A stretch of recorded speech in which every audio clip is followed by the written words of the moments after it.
Aboriginal and Torres Strait Islander viewers are advised that the following program contains images of people who have died. Ghana, Bunjalung, Yonu, and hundreds of others.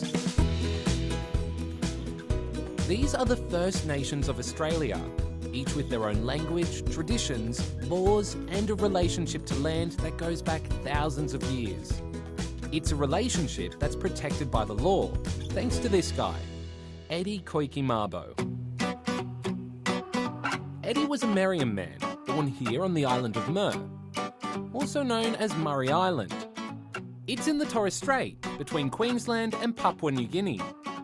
But despite his ancestors having lived there for thousands of years, Mer Island was owned by the Commonwealth of Australia, and had been ever since British settlers arrived. You see, when Captain Cook arrived in Australia, he claimed the country was terra nullius, meaning land belonging to no one. Of course, that wasn't true, and Eddie knew that. And he spent many years trying to prove that terra nullius was wrong.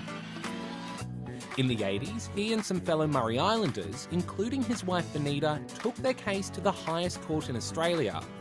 And on the 3rd of June 1992, the High Court made its decision. The High Court has recognised there were people here and their descendants have rights. Sadly, Eddie didn't get to see his victory. He died just 5 months earlier. But the impact the Mabo decision had is still felt today.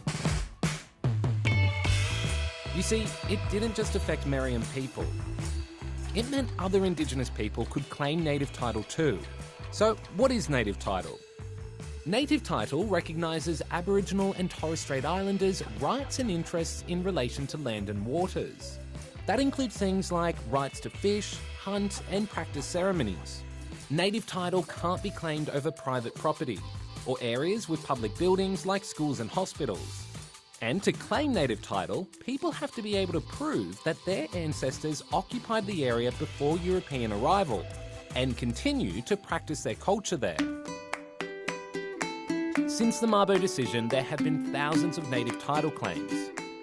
The Noongar people in Western Australia, Ngarrindjeri people in South Australia, and the Aboriginal peoples of the Wimmera region in Victoria are just a few of the groups who have been granted native title.